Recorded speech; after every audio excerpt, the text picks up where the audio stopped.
Hey everyone, Joshua here. I wanted to start out today's video with a question. What's the last indie game that you remember making an impact? Like, a really big impact. Was it Shovel Knight? Or maybe it was Stardew Valley? Or maybe it was even something more recent like Balatro? Today, I'm going to be discussing a game that I think can be considered another timeless indie classic down the road, because seriously, it's that good. Today, we're going to be diving into some retro indie goodness with a little game called Gravity Circuit.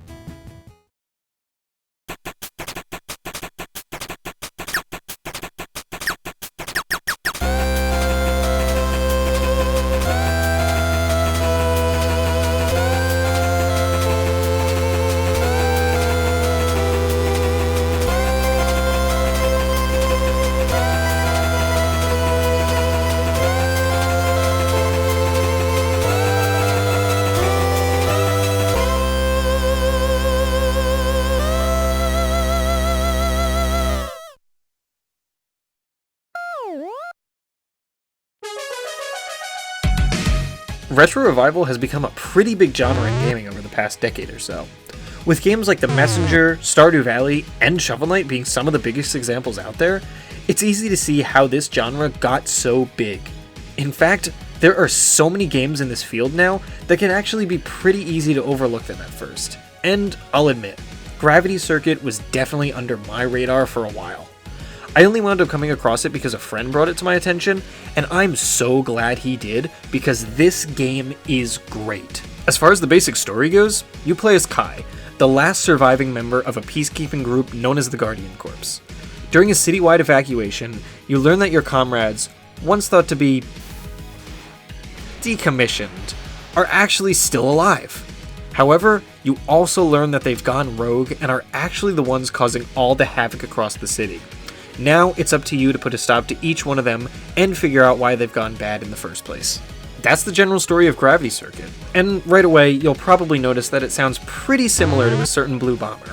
8 robots turned bad, each with their own unique power. The influences of Gravity Circuit are pretty clear, and I want to clarify that that's not a bad thing. The best way that I could describe the game is like a mix between Mega Man X and Ninja Gaiden dialed up to 11, and even that's not doing it justice. Combat is quick, flashy, and everything flows extremely well with dozens of interchangeable moves and upgrades to swap between. Your moveset in this game is melee based, so you'll be punching, swiping, slashing, and kicking your way through enemies to the end of each stage. As I already mentioned, you can also acquire upgrades throughout the game, with each one giving you unique advantages. There are enhancement chips, which either give you some new moves or upgrade some of your already existing stats, burst abilities, which mainly act as power attacks with a few exceptions, and pallets, which can range from anything from passive abilities to extra attacks. The ability to mix and match your own moves paves the way for a lot of customization and makes for a unique experience every time. Another important tool in your loadout is the grappling hook, and while it is very fun and extremely useful to zip around the stages, you can also utilize it to grab hostile projectiles and even enemies themselves. This adds so much to the combat.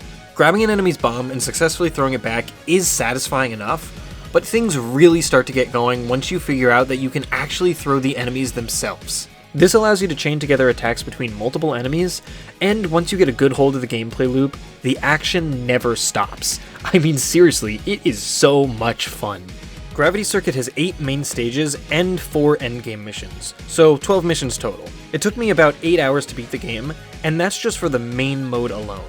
If you're a completionist like me, there are plenty of collectibles to pick up throughout each stage, and in addition to the story, the game also provides you with additional challenges to complete, time attack and rush modes for each boss in the game, and 2 new Game Plus options.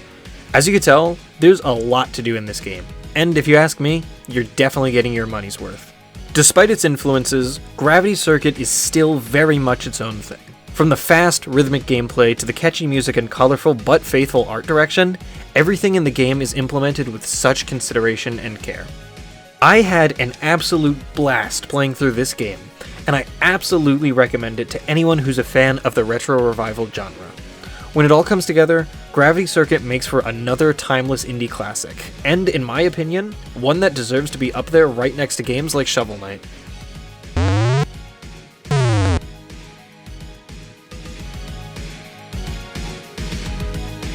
Combat is quick, flashy, and everything... Oh, I'm gonna sneeze.